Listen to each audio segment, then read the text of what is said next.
Drop into a scene that is harsh, devoid, incipient spaces, beginner spaces. Put yourself in that situation. Not a lush, easy, the setting and the context does all the work for you. Put yourself in a situation that's high friction, that demands you force yourself to find a composition or something that's visually interesting for you.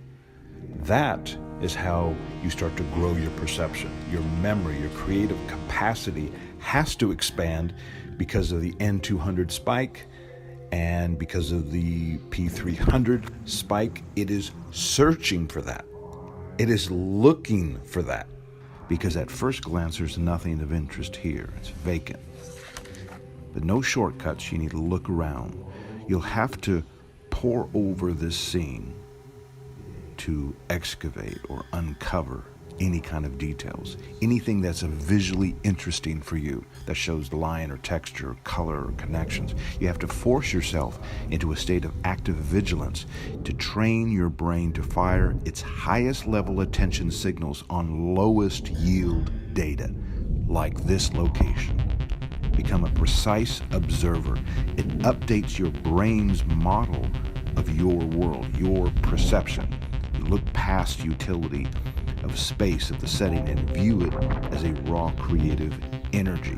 So instead of letting the environment or your context or your setting do all of the work, when you're in a beautiful, gorgeous, predictable, curated, lush, fully creative, energetic, narcotic-like space, it's easy.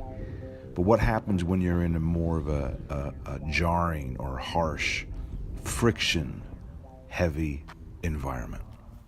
This cognitive friction or intentional disruption is very real. I do this myself.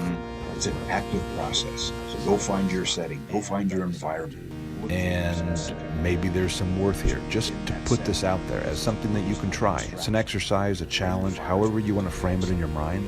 These incipient spaces or beginning spaces or things that are just starting, they feel void. They're devoid of anything. They're just starting.